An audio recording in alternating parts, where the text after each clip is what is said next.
morning. I'd like to call this meeting to order.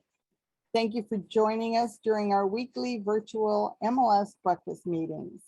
My name is Cecilia Rudar of American Heritage Realtors.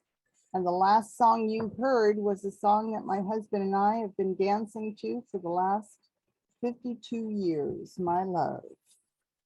And we did this morning as it played this morning. Few housekeeping tips. All participants will be muted upon entry to the MLS breakfast meeting. And should you have a question or a comment, please remember to enter it into the chat box. Please remember to join us weekly as we have our virtual MLS breakfast meetings every Thursday at 9 a.m. As always, this meeting is being recorded and will be available online on the YouTube channel, Western Gable Valley Realtors. Okay, please remember to follow WSGVR social media on Facebook, Twitter, and Instagram. You can also watch all of our pre-recorded videos on YouTube. Join our text message group for updates. Text WSGVR to the number 888-304-4055. That's different than it has been, so please make a note of that. Quick tip.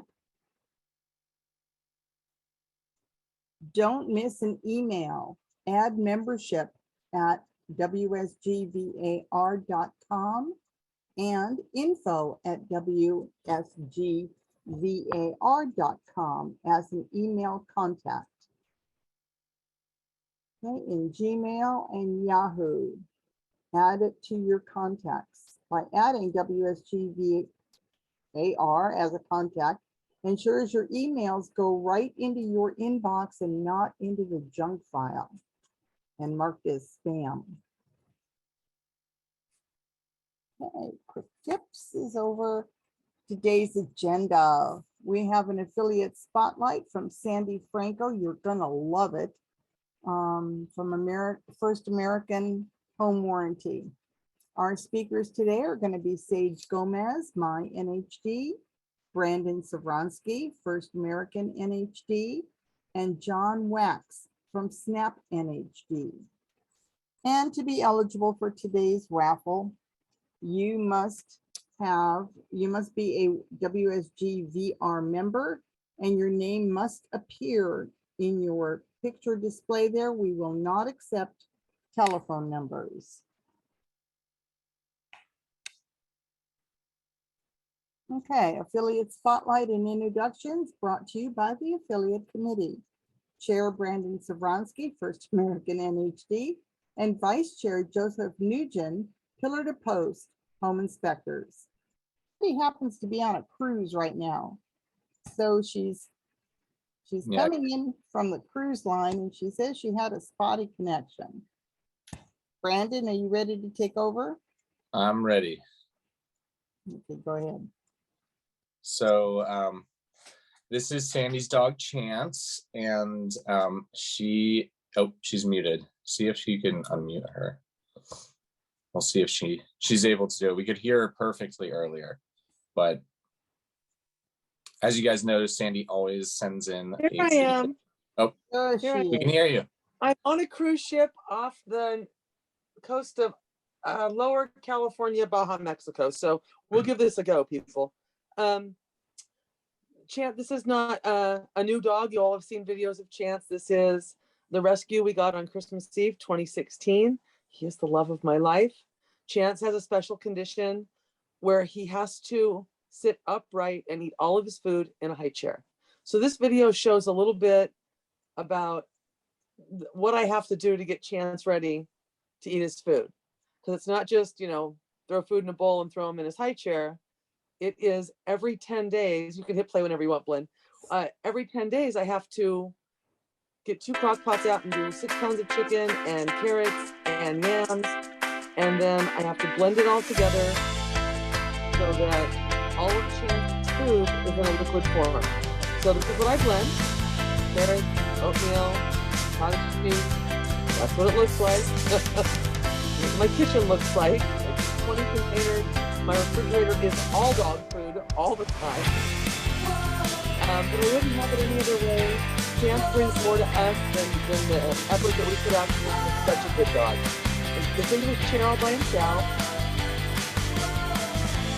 with no hesitation, because he's just so happy to be fed, and he sits in there for 35 minutes after each meal. So this is the newest Chance video, in keeping with the West Van Gabriel and Cecilia spotlight of let's show our dogs this month. So I don't know who has next week, but they better be showing their dogs. And there's Chance.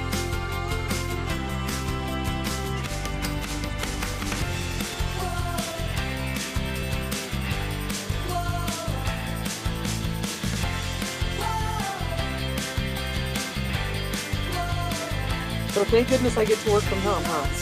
Otherwise, how would I do this?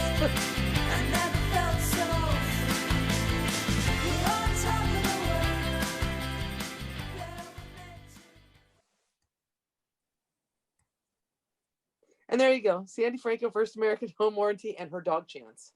Oh, thank you. That just breaks my heart. Thank you He's for just the happiest doing dog that. in the world. So no heartbreak here. He is too happy to know better. Oh, what a wonderful video. Yes, thank you. Okay. Have a great day, everyone. I'm gonna go back out and enjoy the ocean. Enjoy your trip. Thank you. I'll see you guys next week. Bye. Okay, we're happy to include open pitching. We've got today's top affiliates. Okay. Let's bring in our affiliates.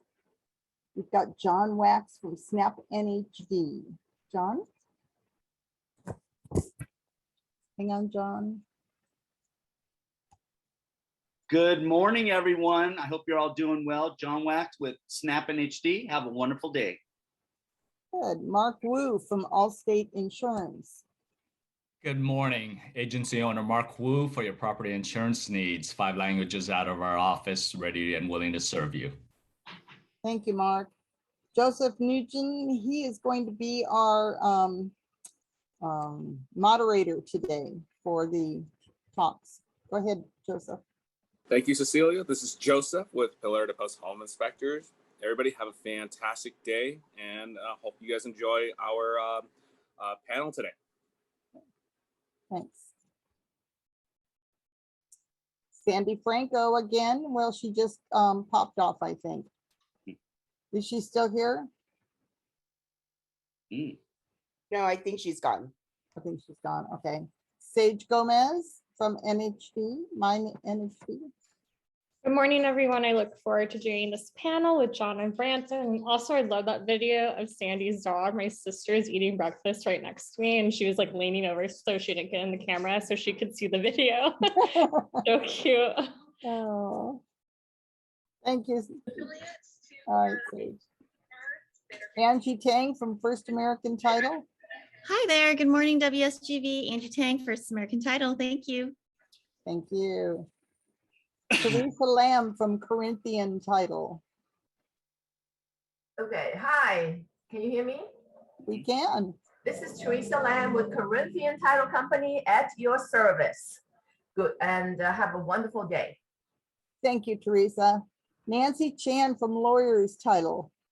Good morning, Sil. Good morning, everyone. Nancy Chan, Lawyers Title, always at your service. Thank you so much. Thank you. Brandon Savransky from First American NHD. Thanks, Sil. Brandon Savransky from First American NHD. Look forward to doing this panel for you guys today and giving you all the new updated information. Have a fantastic day. Thanks, Brandon. Cosmo Sanchez from New Aim Funding. Good morning, Cosmo Sanchez with New Aim Funding. Thank you. And Judy Chow from AAA Capital Investments. Good morning. This is Judy Chow, Senior Loan Officer. I'm here to support and assist you to get your buyer approved, funded, and closed. Thank you. Good, thank you. Okay, open pitching. We're happy to include open pitching in our virtual MLS breakfast meeting. Unfortunately, today we don't have any open pitching, but remember that that is available to you. This time, I'd like to introduce our moderator, Joseph Nugent of Pillar to Post Home Inspectors, who will be introducing our panelists. Take it away, Joseph. All right, there you go. Just had a little issue with muting, but we're good. Good morning, everybody. My name is Joseph with Pillar to Post Home Inspectors. I'll be your moderator today. This panel today will be all about NHD. I would like to introduce our three panelists. Sage Gomez with My NHD. I'm sorry, Sage, I butchered your name. Brandon Savransky with First American NHD. And last but not least, John Wax with Snap NHD. So I'll go ahead and introduce you guys just real quick. Starting with Sage. Oh, hi everyone, Sage Gomez here with My NHD. I don't know what we're supposed to say, give a little bit of background, but I'm going on 3 years within this industry. West End Rural Board was my first association ever, and by far it's my favorite association because it feels like a family here. And we've done a couple panels all together before, and we're gonna have a great panel. I love Brandon and John, so it's gonna be a good and informational time right now. Right on. And next is Brandon Sobretsky. Good morning, everyone. Thanks, Joseph. You are a fantastic co-chair this year. I am your chair for the affiliates for the West San Gabriel Valley Board of Real Estate Board. I am also looking forward to this panel. I know this is a very hot topic, as we have said. Very good information, and the three of us are very knowledgeable in this field, and we are always here to assist you guys. If you ever have questions, all of our information is on the screen. So if you ever have a question, you can call any one of us. We all can help you out. And I hope everyone has a fantastic day and enjoy the panel. And John Wax. Well, everyone, it's great to do this for the 20 billionth time. Love this stuff because knowledge is important and knowledge is power. I am very proud to be with these fine two NHD people, and I'm blessed to be a part of this board for almost 25 years. And I've been in the business for almost 28 years. It'll be in July, 28 years. Again, we are all available to answer any questions you guys may have. I bring you experience. I do trainings. I do it for associations as well as individuals and one-on-ones.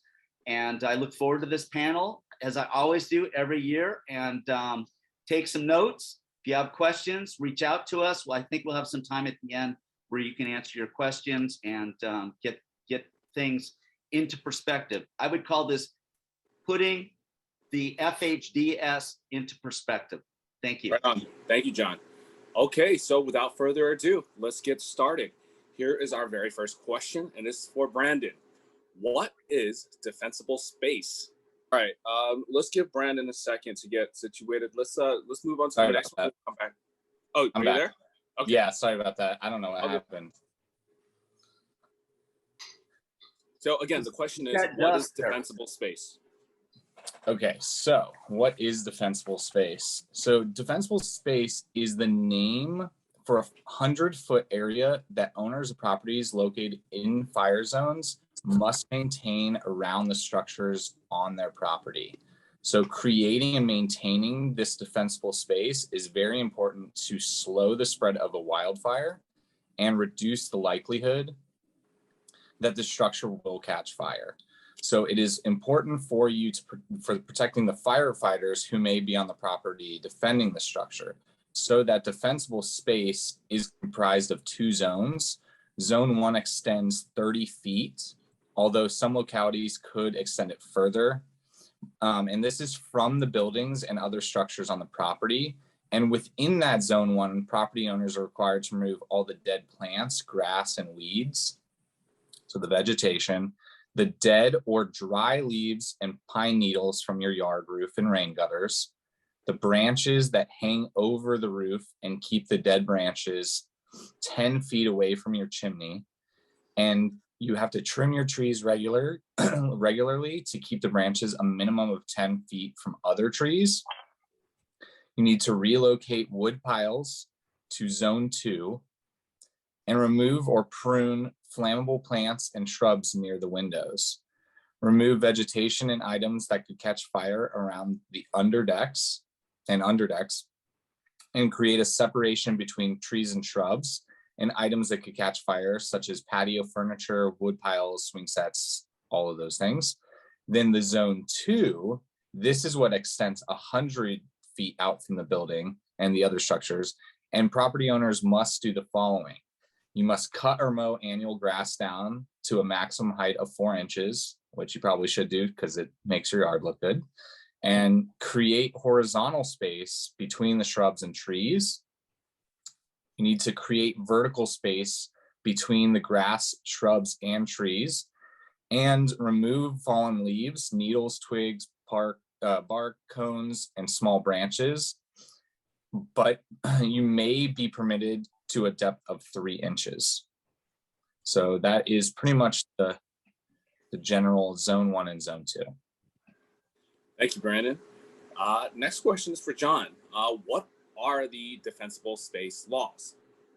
Well, according to California Public Resource Code 4291, it requires that owners of property located in a high and very high fire severity zones maintain the required defensible space, which Brandon just talked about, around the structures of the properties to minimize fire risk. In addition, many cities and counties have enacted local vegetation management ordinances for that same purpose. Thank you, John. I have one for Sage. What does this new law do? So there's already laws that exist that require homeowners to maintain defensible space on the property. Some local laws may have already taken the step of requiring owners to prove that they are in compliance with defensible space requirements already by having an inspection done and obtaining documentation of compliance. So this new law just is expanding on existing laws, and it's requiring homeowners either before buying or selling their home that they must obtain documentation of compliance with the new defensible space laws. Wow, that's pretty cool. Okay, and Brandon, when does the new defensible space compliance law go into effect? So the defensible space portion of this law went into effect July 1st of 2021, and January 1st of 2021 is when the fire hardening portion of that. So both went into effect last year. So we've only really had this about a year or 6 months. So that is when it went into effect. Hey, John, when must the defensible space addendum be included in the contract? It's included when you're dealing with properties that are in a high or very high fire severity zone. Property is a residential 1 to 4 unit with a common interest development such as condominiums, townhomes, as well as manufactured homes, and a TDS is required for the transaction. Thank you, John. Sage, are there any exceptions? Yes, so all the standard exemptions apply under the TDS law. So sales involving probate, REOs, foreclosures, bankruptcies, and some types of trusts. So there are exemptions, just make sure to see if that property is exempt from it. Thank you, Sage. And Brandon, does CAR have a form for establishing how the parties will comply with the defensible space documentation requirement? Yes. So this is called the Fire Hardening and Defensible Space Advisory, Disclosure, and Addendum. It is a mouthful. So CAR calls it the FHDS form. And it was released in May, and it was released in May of 2021. So this is something that's available on CAR, and it is used for transactions that are closed after that July 1st date, right? So now going forward, that FHDS form is what is used. Alrighty then. John, is the defensible space addendum required for leases? Typically, no, but there are two exceptions to that. If you're dealing with a lease with an option to purchase, or you have a ground lease coupled with improvements. Ground leases are leases that allow the lessee to improve the property during the lease period. And then after the lease ends, they turn back the property to the landlord with the improvements. Thank you, John. Let's see. Sage, what information is contained in the defensible space addendum? So if you have looked at the car form fire hydrant defensible space, it's a bit overwhelming. It's kind of confusing, but a great way to look at it is that there's two portions of it. The first portion is going to contain that fire hydrant disclosure information, where to locate that information, fire hardening vulnerabilities, and who is required to fill out the form. Second half is going to focus on that documentation of compliance. So there's going to be 4 options, which Brandon is actually going to go into more detail. Thank you, Sage. Brandon, what options does the form give the buyer and seller for handling compliance with the law? Okay, so I'll go through this pretty slowly so that you have the 4 options. Thank you. The 4 options that the parties can choose from, depending on whether or not the city or county where the property is located has enacted a local ordinance requiring the homeowners to obtain documentation showing that they're in compliance with these defensible space laws. For areas without a local ordinance requiring an owner to obtain the documentation, either the buyer must agree to obtain documentation. So again, the buyer must agree to obtain the documentation of compliance within 1 year of the closing escrow. Or if the seller, right, the seller has obtained the documentation of compliance within 6 months prior to closing, the seller must provide the documentation to the buyer and provide information on the local agency from which a copy of that documentation may be obtained. So that was the first one.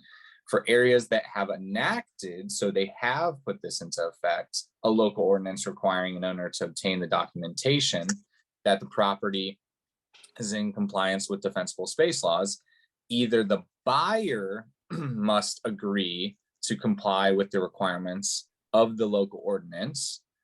So I guess that's the third one. And then, or the seller shall provide the buyer with a copy of the documentation that complies with the requirements of that local ordinance and information on the local agency from which a copy of that documentation may be obtained.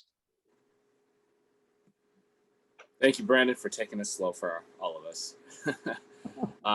John, how can a seller or buyer determine if there's a local ordinance in place that requires owners to obtain documentation of compliance with the defensible space laws? Well, in some cases, these ordinances are well known. In other cases, they possibly were just passed, so they weren't enforced yet. And in other cases, they have been enforced and they have been passed and they're starting to enforce them. The thing that the seller and or his agent need to do is to find out whether or not they exist. And the reason why is because these local ordinances may have a point of sale requirement. What does that mean? That means they have to get their inspection and documentation of compliance in to escrow before escrow closes. And a way to do this is to check with the local escrow officers in the area, or go to the county, city where the property is located, go to their website or call them and type in defensible space or point of sale requirement for fire inspection. And they're able to find out that way. All right, thank you, John. How can an agent assist the seller in determining whether the property is located in a high or very high fire hazard severity zone, Sage? So an agent can assist the seller by just looking at their NHD report and see if the property is located in a very high or high fire hazard severity zone. So look at your NHD report. It's so important. You have 3 NHD reps right here. So regardless of what company you're using, we're all great reps. We all have great companies. Look at that NHD report. So you just want to see if it's a simple yes, checked in a very high fire hazard severity zone, or checked yes for a wildland area that may contain substantial forest fire risk and hazards. So if you are in any of these areas, then you may be required to fill out this new CAR form, Fire Hardening Defensible Space Advisory. Also, depending on the NHD company, a lot of us are now just saying up front, hey, you're in this fire zone, you need to fill out this CAR form. And a lot of us are giving you that link for the defensible space inspection, because like we already discussed, this has been out for a year. This is our job. We're on top of it. We're giving you those links, we're giving you that information, and we're trying to make it as easy as possible for you. And also, CAL FIRE is a great tool. CAL FIRE, if you go to their website, they have made available a fire hazard severity zone viewer, which will allow anyone to input a property address and determine if a property is located within a fire zone. So just go to their website, CAL FIRE. They have amazing tools to utilize. Thank you, Sage. Let's see. I have one for Brandon. I found a map of the state responsibility areas online. It shows all the fire zones in different colors throughout California. Can I rely on this map? So that's a no. And just like Sage said with that fire hazard viewer that is provided by CAL FIRE, you do not want to rely on any map which visually presents the fire hazard zones.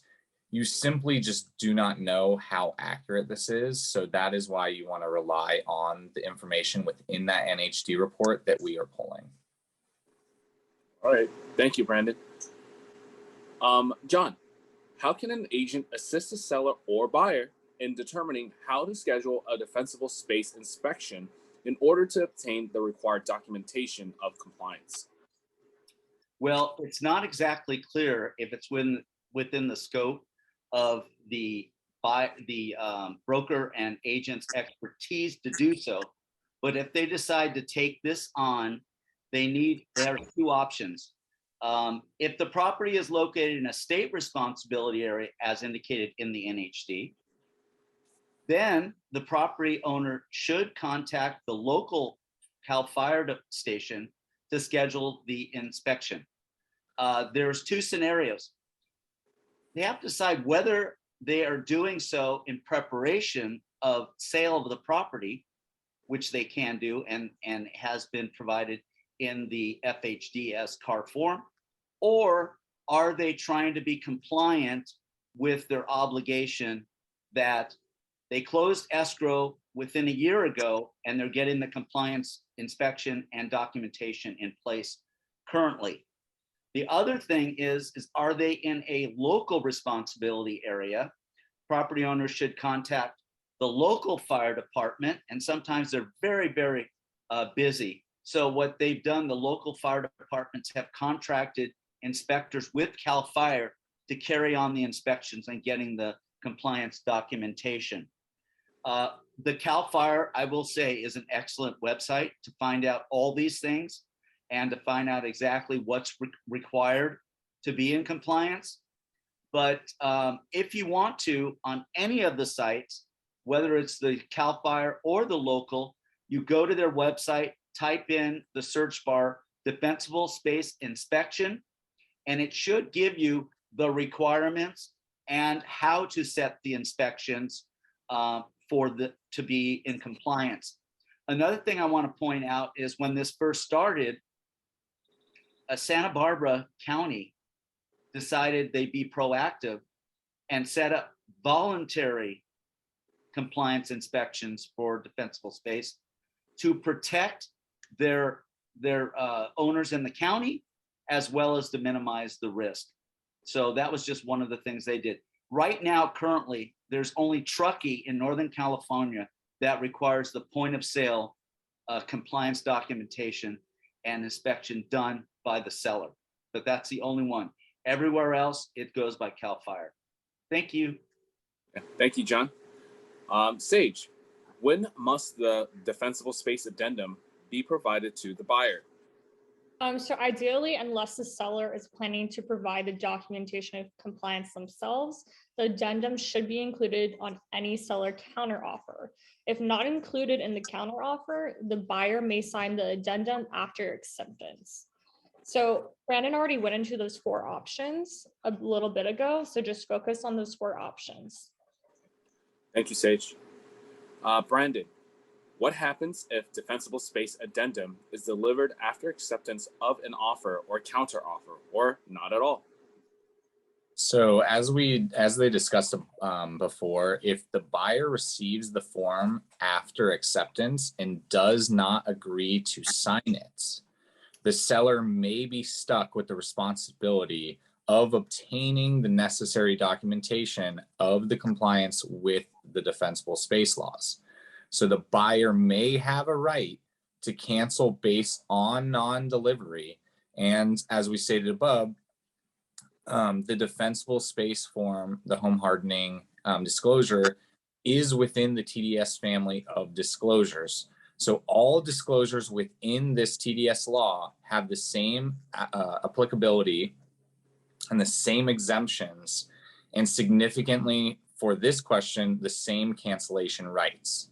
So the TDS law, so we always say TDS law is like the standard, grants a buyer a 3 or 5 day right of cancellation from the date of delivery of the disclosure.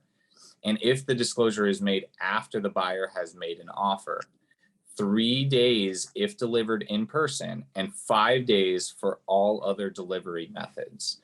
If the disclosure is not delivered at all, then the buyer likely retains a continuing cancellation right until it is delivered. Thank you, Brandon. John, how can NHD companies help sellers and or buyers with the new SB 63 requirements? Okay, that came into effect just recently, in January this year. Right now, there's not a lot about that, except that it requires that the Director of Forestry and Fire Prevention to identify not only high, very high, but it includes moderate high fire hazard risk areas to be included and made identifiable. So NHD companies are now including it when it becomes available, that information. So far, it's just the CAL FIRE that has this information. I think because of their overloaded and because of the pandemic, the local county and city have not developed their mapping and information so that it's identified so that we could use it to put it into our reports. But you are protected by the CAL FIRE information that we're able to put in our reports about right now regarding the moderate level of fire risk. And that's the only thing that we can do now. There are no special requirements to be done. It just has to be identified, and we're identifying in the reports. All right, Sage, what is changing with SB 63? So SB 63 adds high and very high fire severity zones to the local responsibility areas. The local responsibility areas currently only have moderate zones. So the local responsibility areas are comprised of city and county jurisdictions versus the state responsibility areas, which are the state of California or CAL FIRE's responsibility. So this bill is going to increase the number of high and very high fire hazard severity zones in many cities and many counties. So we won't know which cities and counties until the maps are published. Thank you, Sage. And we have one last question. It's for Brandon. When did SB 63 come into effect? So SB 63 went into effect on January 1st of this year. So 1/1/2022 is when it went into effect. And again, this is SB 63 is an expansion on the AB 38 fire hardening and defensible space bill. And just like John said, We're still waiting on those maps in Sage about for the local or LRA, local responsibility areas. And the state fire marshal is expanding on this and is working to get all of this information, to us in the maps. And really, again, this is just an expansion on that AB 38 bill. And so once we get that information in, all of us will update you guys when that is in effect. All right. Thank you, Brandon. And as of right now, this concludes all of the questions that we have for the panel of our affiliate panels, but we are moving on to some of the questions that are in the chat. Let's see. So if anybody has any questions for our amazing NHD reps, please feel free, just enter it in the chat and we'll get to you as soon as we can. So I do have a first question here. It's from Mario. Many homes in California are in the hills and near the mountains. We are in a drought, which means higher fire risks. Will prices of NHD increase in this growing market due to the factors mentioned above? I'll say no. Yeah, no, I wish. I'm just kidding. It's not likely. No. It's tricky because we'll do an NHD for $1 million property and someone will say to us, oh my gosh, you must get a crazy commission on that. No, we're giving you that NHD for $70 basically for this $1 million property. So our pricing's definitely not going to go up, but maybe in a couple decades, but maybe not in my lifetime. It may be yours, Brandon and Sage, maybe. Nope. I don't count on it. Oh, thanks, guys. That was a little disheartening, but thank you. It's not like title. We wish. Next one, I have one from Lorraine. What can be done when property is located in National Forests area? It's impossible to clear trees and defensible space inspections. Let's see. It's impossible to clear trees and defensible space inspections do not exist. So when you're located in a high fire zone like that, what do you have to get? Insurance, right? How much are you paying in insurance to live in the most beautiful place that you can think of, surrounded by trees and forests? But you're paying insurance because guess what? A fire could occur at any time, at any place. So you're making that decision to have that risk. But the local fire departments will come and make sure that the property is less susceptible to wildfires if a fire does occur. However, it's up to that person deciding they're going to live in a place where, hey, if a fire occurs, my house might be burned down. Yep. Just abide by the guidelines of locality with the defensible space around the property. And that's all you can do. And yes, insurance is the best way to go. Some companies won't insure anymore over there. So you have to go to CAL FIRE Fair Plan. Yeah, maybe on our next panel, we can ask our insurance reps those insurance questions. I have another one from Mario. Are developers for new homes required to make sure the new development is being built on less fire risk areas?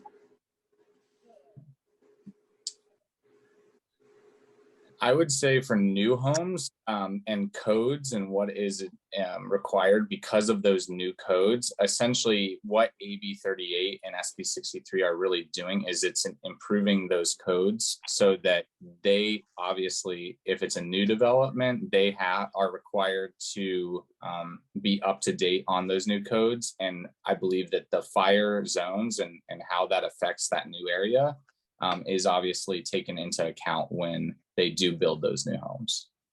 Yes, and after 2010, the building codes changed, so they will be in compliance with the defensible, not the defensible space, but the home hardening. And the home hardening is taken into effect and into account when they build the new homes. And then, of course, they're not going to plant vegetation right up against the home because they know that that's not within the requirements and the ordinances. All right. Thank you, gentlemen. Let's see. I have one from it's a two-part question from Jeffrey. Question one: where do NHD companies obtain their information to ensure they have the most accurate and updated information? And 2, are NHD reports insured and for how much? So I would say this is a little different because this is where our reports differ. So the information that we're obtaining is not always the same where we're obtaining it from. So that's a big difference in each NHD company where it is. And then I know that all 3 of our companies are all insured. We have different amounts that we're insured for, but we are all insured to make sure that that information is accurate. And John and Sage can expand. No, I agree.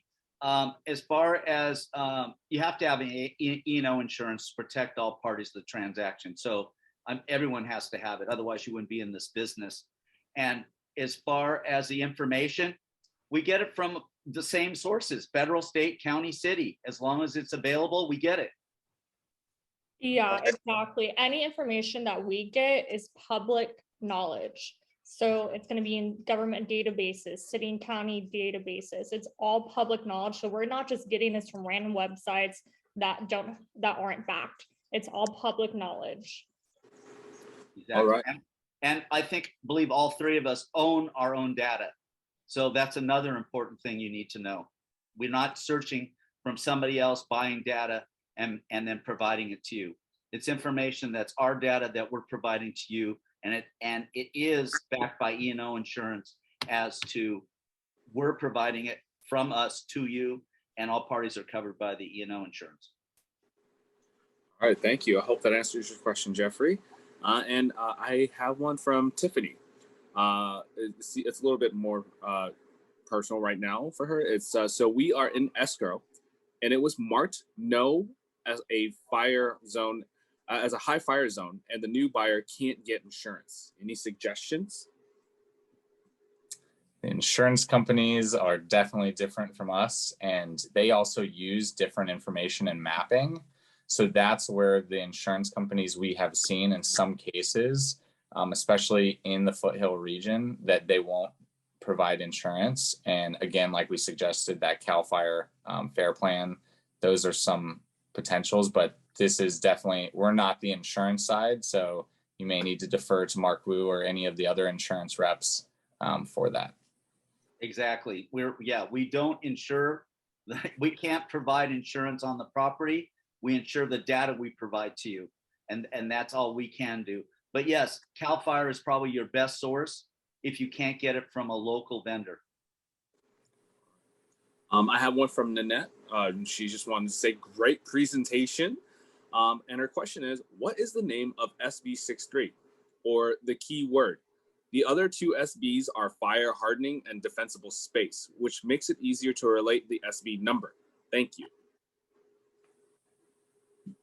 I believe that it's just State Bill 63. Yeah. There's no fun name. No acronym. Yep. Nothing yet. Not yet. Like I said, it's still new. Too new. I haven't put anything on us yet. But you'll see. That's a good point, though, Nanette. We should have a fun name for it or a fun keyword. Maybe CAR will come out and make it a little bit easier to memorize other than SB 63. Exactly. Acronyms are the way we go, but that's not it. Yeah. There you go. I Nanette, did look. Submit Sorry. Just a request then, or just send in your suggestions. Hey, that's a good question for the CAR attorneys. I did pull up the SB 63 bill in its entirety off the internet yesterday. And it was very easy to find under SB 63. And it says fire prevention, vegetation management, public education, grants, defensible space, fire hardening, severity zones. I think that's a little bit too much. Cecilia, that's a little bit too much to put in an acronym. I agree. Yeah. All right. We're running a little low on time, but I'll keep asking some of the questions that everybody may have because I think we're almost done. Why does NHD not have any info railroad locations? That's a great question. I would love for that to be within the NHD. I'm going to write that down and tell my boss. So why not have the railroads there? Because the thing is, we all include that Federal Aviation Administration. We tell you whether or not airport or helicopter landings nearby. So why wouldn't we have a railroad? That's an excellent question. So thank you for asking that. It hasn't been a requirement yet, but I'm sure it will be coming. One of those, all these things come because of legislation. That's the reason why the NHCs are so long now. But that's why the legislation, the judicial goes to the legislature. You got to pass a bill. We can't have this going on. The courts are getting full. So they passed the legislation to alleviate some of the court cases. Because in California, we sue you for anything. Yeah. And hopefully when you guys get this additional information, you guys can get paid a little bit more. Let's see. I have another one. It's from Frankie. This might be an insurance question, but maybe you guys can help answer this. When my neighbor's water leak damaged my property, should I file a claim with property insurance company or my neighbor's insurance company? It's definitely not a question for us. Yeah. It might even be a home warranty question, to be honest. A home warranty. That is. And you have excellent home warranty reps with this association, so maybe go to them. I know we have Sandy Franco, we have Maria Howard. If I'm forgetting anyone, please forgive me. Oh yeah, Mark Wu. Yeah, and then go to Mark Wu. He'll tell you it's warranty. Warranty will tell you it's the homeowner, and then you'll be stuck again. And I got one from Mindy. She just wants to thank everybody in the panel. And it relates to Jeffrey's question earlier. How often does NHD companies info update their data? Daily. The state of California updates their map daily. If it comes in this day, it's in. But like sometimes it doesn't. Some of these things don't update every 6 months. Like flood zones change every 6 months. So it depends on what is being updated as to, the timing as far as update. But as soon as it becomes available, it's updated to the database and information. Yeah, I would agree with that as well. That a lot of it, and depending on the company, some companies have a geological staff like we do. So they're constantly looking for those updates and looking for everything as soon as it becomes available. Yeah, that's what our GIS team does too. Yep. Okay. Well, with that being said, I just want to say thank you, Sage, Brandon, and John for answering all these hard questions that a lot of us agents or a lot of our agents try to figure out. But if you guys have any more additional questions, feel free, reach out to them. Their information was just click past, but it's there. Yeah, we'll just get on a Zoom call with you. Just call us up, click us in, and we'll do a Zoom with you guys. Yeah. Just just reach out to them. They sound like they have like a wealth of knowledge that will definitely take care of you guys. And personally, they're amazing people. So again, support them. They'll take care of you guys. Again, my name is Joseph with Pillar Post Home Inspectors. I was your mediator. But again, thank you to these amazing folks. Yep, I'm passing this back to you, Cecilia. Thank you, Joseph. And you were a great moderator. Thank you very much. You're not a mediator. You're a moderator. Thanks, Joseph. Okay, and thank you to the panel of Sage, Brandon, everybody. and John. Good job, guys, girls. Okay, we're moving on to our attendance drawing. WSGVR members only must be present to win. Your member name must be displayed, no telephone numbers. There will be 3 winners for the $10 Amazon gift card. Winner must reply in the chat box with their DRE name and email.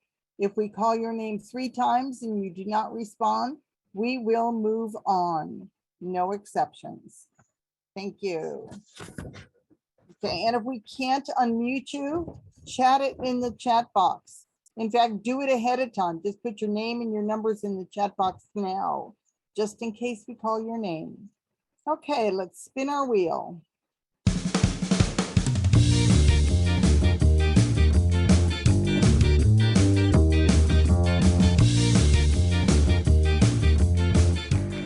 Our winner is Caroline L.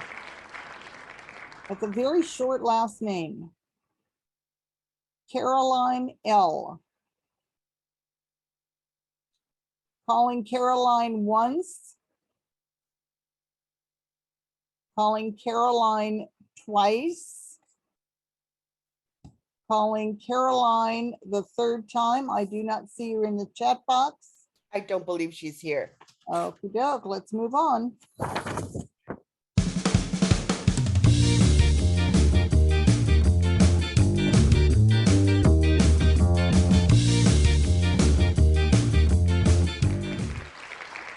Victoria Tribe, R-I-E-U.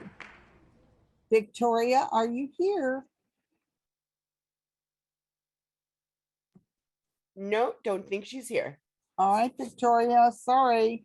Going once. Victoria, try. Going twice. Victoria, try. Going 3 times. Move on.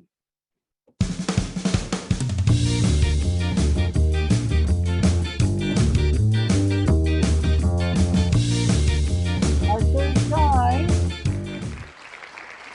Tiffany Moeller. Tiffany, please be here. I am here. I put my info in the chat. Good. Thank you, Tiffany. Congratulations. Thank you. All right, one winner. Let's try for another.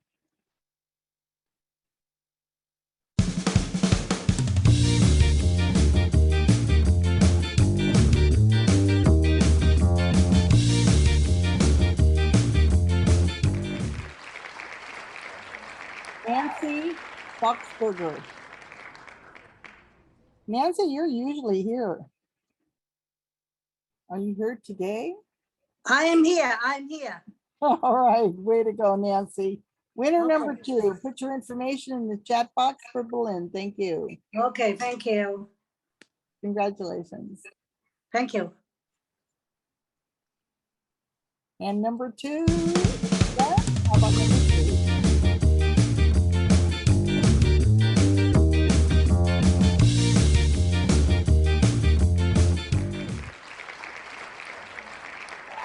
Jim Leck. Jim, are you here?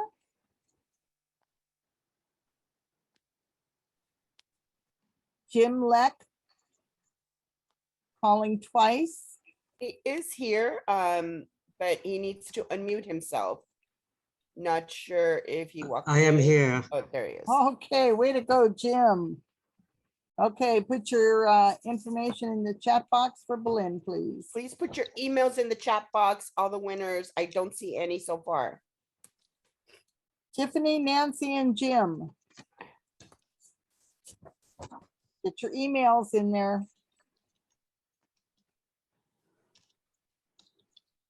Okay, Jim just said, I am here.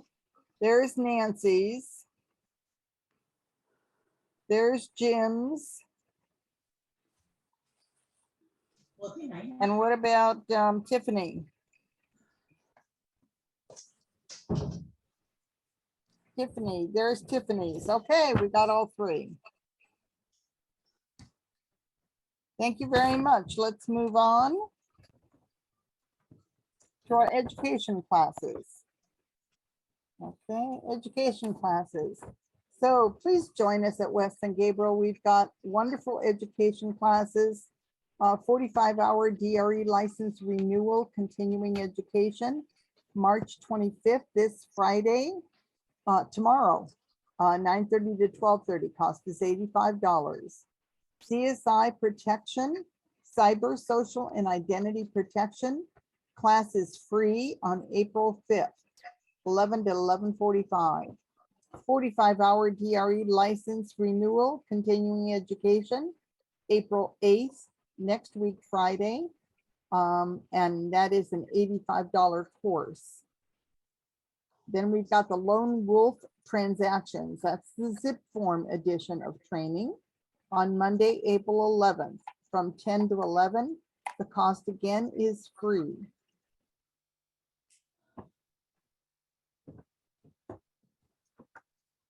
Next. We're back. We are back, people. Our next meeting is the last meeting that will be totally virtual. After that, as of April 7th at 9 a.m., you can choose whether you stay home or come to the office in your slippers. We don't care. We'll have donuts ready for you. We've got a lot of things planned. I'm not going to tell you until next week the things that we've got planned for you, but you are going to be happy campers. Okay, let's move on. Thank you for joining us today.